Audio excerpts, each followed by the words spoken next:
I have been to SCON, my brother. I took my husband to SCON. People who go to SCON with serious issues are never attended to.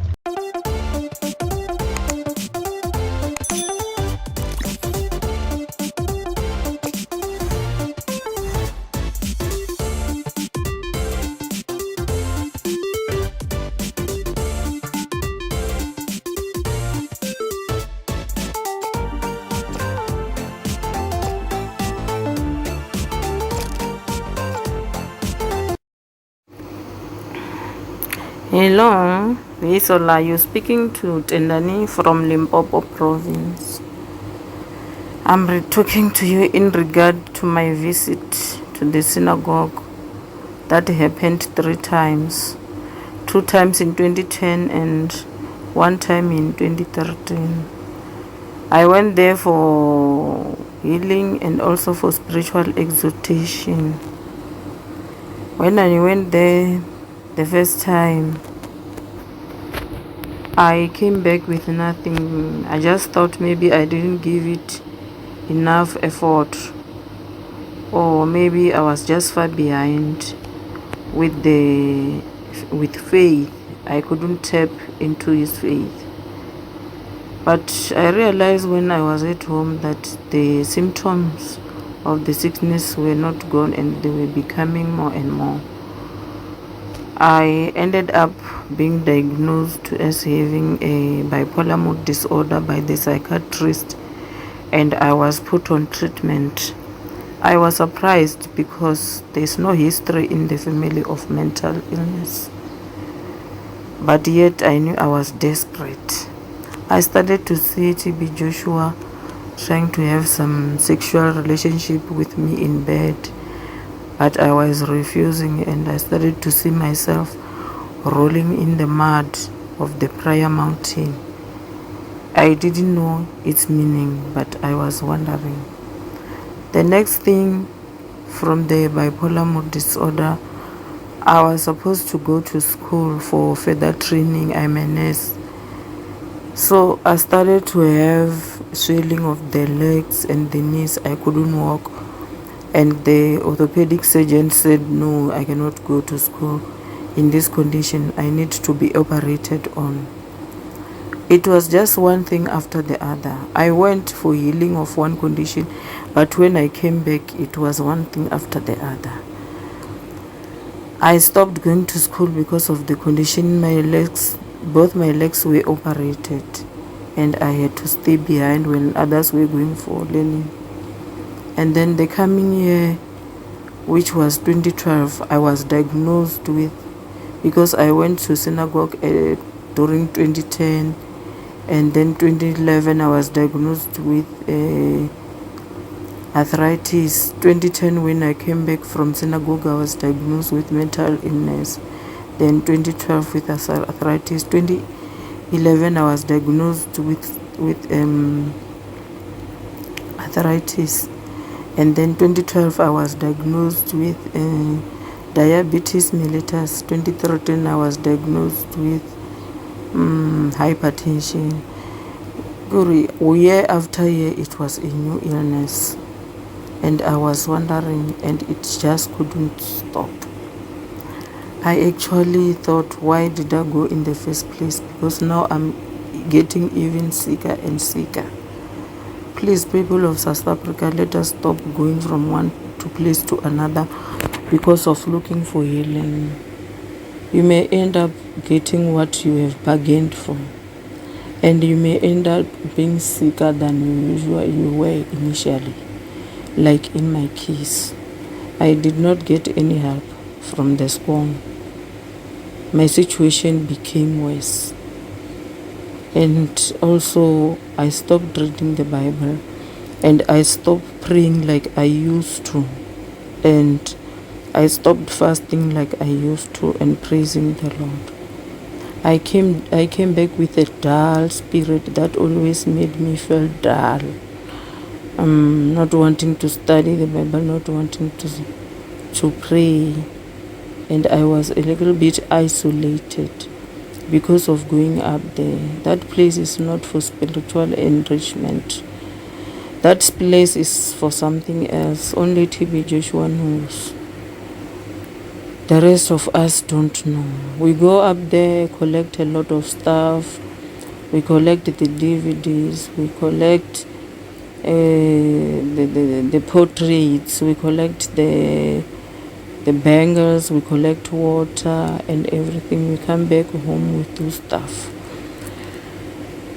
Please, those things are fetishes. Let us stop collecting them. Throw them out of your house, out of your car, and only depend on God without anything to hold on. Depend solely on God. He will save you. He will keep you. He will be your God and you will be His child. He will never let you down. All these things are making people to turn their hearts into fetishes instead of the real God. God is waiting for you to divert from the broad road and come and walk on the narrow way which He has chosen for His people.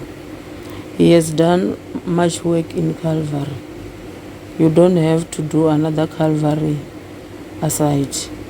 For you is to pray, to live right, and to follow Him, and to do the good works that He wants you to do.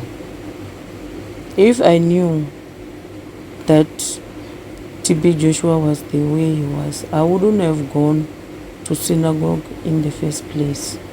And right now my situation would not have been worse than this.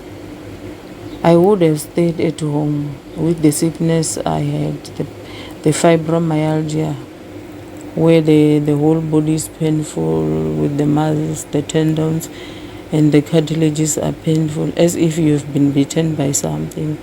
I would have stayed home, taken my tablets, prayed unto the Lord until He delivers me. Because going up there in the synagogue made me to have one disease after the other, made me to suffer. It made me to be confused. It made me to be an invalid. But I am praying unto the Lord so that He restores me. He restores my body, He restores my soul, and He restores my strength.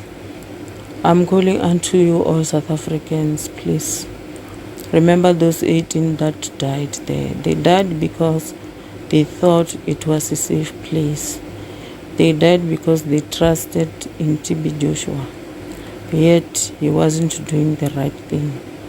They died because they trusted they will come back with their healing and prosperity and blessings. But yet they went to the grave. I'm offering my deepest condolences to them and to their families to accept what has happened, but we can prevent it by telling our people to stop going there and staying in their churches and praying unto God who will deliver them. Me and you has got we have the job to stop them to go. We shouldn't encourage anyone who wants to go. We should stop them. Let not our history become their future. Let us be a case example to them. Okay, thank you. Good morning, Sister Bisola. How are you? It's me, Obi Kafunda in UAE. I'm built up so much and I'm encouraged with your expositions that you have made so far. The challenge that I have here, WhatsApp calls, they don't go through. So it's just to send voice notes like this. Otherwise, I'm getting so encouraged and I'm being built up. Otherwise, I was going to fall in this trap. I remember one of my friends that I know in Zambia, they sold a house in Zambia and they went to synagogue as a family. It's a pity I don't have the pictures, but I'm sure you saw them. It was a family from Zambia, father, mother, daughter, and the brothers, and they were put on the whatever line for prayers. We saw a lot of manifestations on TV. But when they came to Zambia, my sister, nothing has changed. Nothing has changed. So in fact, they've kept on confessing that yes, things have changed. Things have changed. But when you look at them, really nothing has changed. And it was from that point that I also almost sold my property to come that side. But I'm so happy and thankful that your warnings have come at the right time. And I've got friends of mine who frequent SCORN. I've started passing on the messages to them slowly, slowly. I've connected them to your YouTube site so that they can watch a few of your videos, so that at least they can also be helped to get out of this yoke of the deception of the age. I'm so thankful, my sister, and keep sharing the information with me as well. Whatever you have, share it with me. Every information that you have builds us here. So don't think this is a little one. I'll not. No, just keep sharing. Even if it's a good morning, keep sharing. It builds us, so that we can also share with others. Let's expose this man.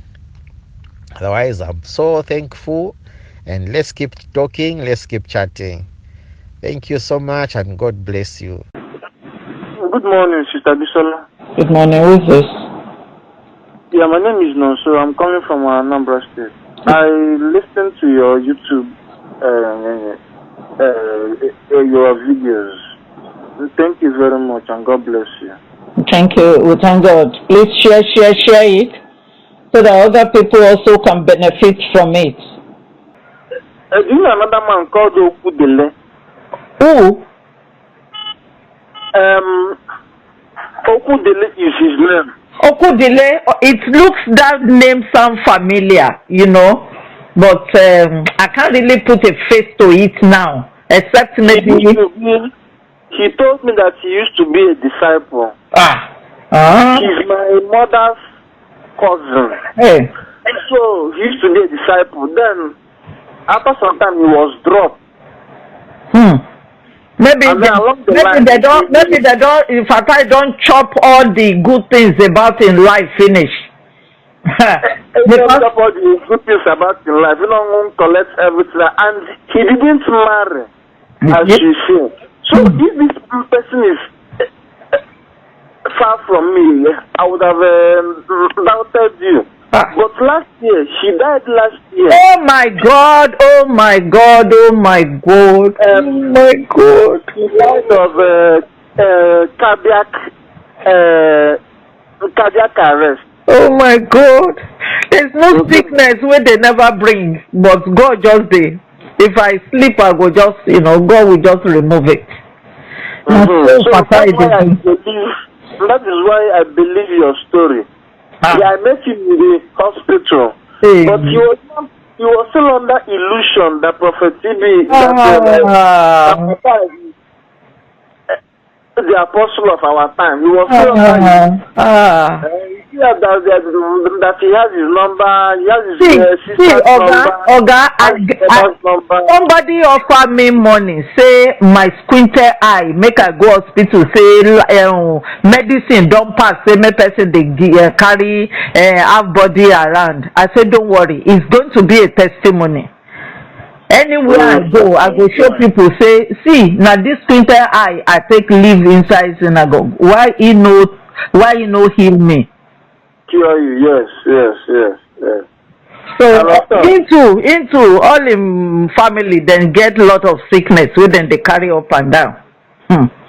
I just wrote another book now on Christ the Rock, because after living there, the man say I should fly. He wanted me to fly. And because at that time I didn't know Jesus, I really, brother, I flew. Until I realized that you cannot use negative to fight negative. Yes, that's the purpose of On Christ the Rock. You know, at that time, I would dream snake would be biting me, cat would be scratching me. They would take me to inside bush, inside forest, where I know I would be looking for way. You know, I would be swimming inside ocean, mighty ocean. That big fish will be pursuing me. They will be gang raping me. They will be giving me food. Gun unko. They will shoot me gun from why I didn't die. The thing surprised me. Me too, I started going to different churches. They will bath me inside river. I almost turned to fish. They will say I must do that thing that Jesus has already done, redemption. They will say I should do redemption in Sele. Then later I left Sele. I went to Herbalist. I have to say the truth. I went to Herbalist. You know, they kill and kill. The thing was getting worse. Then one day. I won't blame you. See why I won't blame you? Because you are under pressure. And anything that will make you to deliver yourself. You know? I understand you. So that is why I'm sharing it. If to say I have a podium that I can be sharing, I will do that. But because there's no, so that's why I have to put them in a book. So, you know, anybody who wants to get it, go and get it. So that's it. Somebody say, I want to make money. I say, okay, you go synagogue, stay 14 years. Then after you come out, go and make money. If you will survive it. You think that's what they used to make money? No, well, so I thank God for your life. Well. Thank you, sir. I'm always watching you on YouTube, and I'm happy that God was able to deliver you and protect you and then keep you and for you to live and be a testimony to people. Because I saw my uncle on the bed. He died from that sickness. He didn't marry, nothing good about his life, you know. So I am a witness. Continue to tell people, God will bless you. He can't harm you, he can't do you anything. Share with people so that their eyes can open. Share. Okay, thank you very much. All right, sir. Thank you. God bless you. I will call you again for that book. Let me know how I can get the book. Okay, sir. Bless you, sir. Thank you. Yeah, thank you, sir.